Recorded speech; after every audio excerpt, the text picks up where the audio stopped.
So one of the types of fields that you can actually go ahead and add in if you want to take number inputs is a spinner field.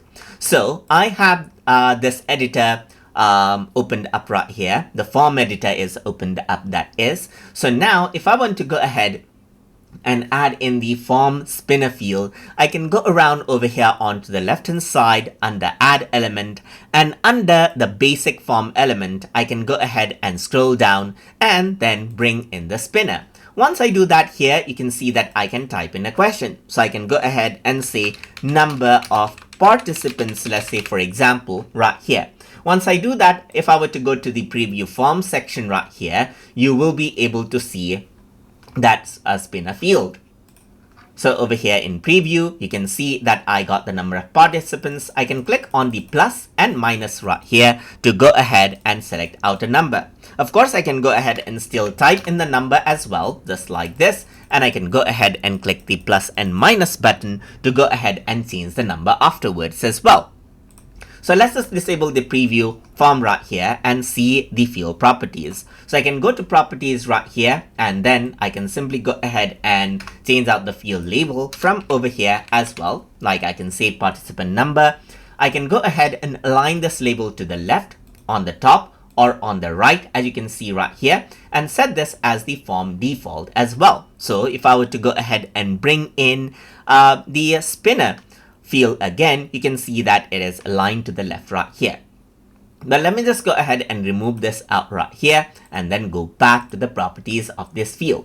I can set this field as required right here if I want to, and I can even go ahead and add in a sublabel as well. So I can simply say select the number of participants for the event, let's say for example, and it'll show up at the bottom.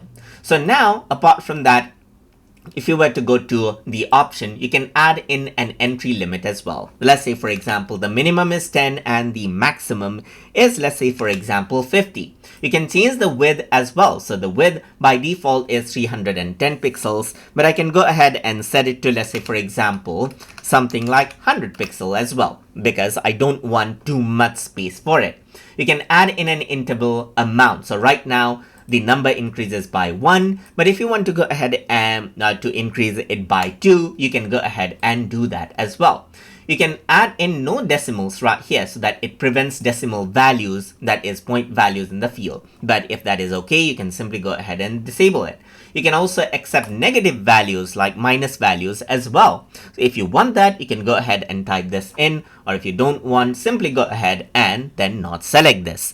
So now you can also go around over here onto advanced, and over here you can select a default value as well. Let's say the default value is 16 right here. And you can add in a hover text as well. So I can go ahead and say enter the number, or select from select the number by clicking on the plus and minus buttons right here, just like this. So I can go ahead and type this in as well. I can go ahead and shrink this field as well, so you can see that it moves above. But if you want this to maintain a new line, you can move this to new line right here, just like this, and even hide the field if you don't want your users to see the field.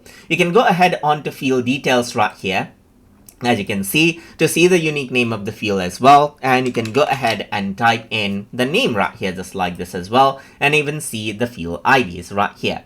So once you go ahead and see this and then click on preview form, let's say for example, I can go ahead right here and see the participant number right here, just like this. Click on the plus and minus and you can see those numbers right here, just like this, and it gets increased and decreased by 2, as you can see right here. So if I were to increase it, you can see that the 100 is maximum. I can go ahead and type in 51 as well though, as you can see right here, just like this.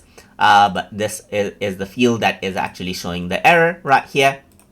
So apart from that, you can actually go around over here, click on the plus and minus button, and even go ahead and add in decimal values as well, and it will accept it because we accepted that value outright there in the properties.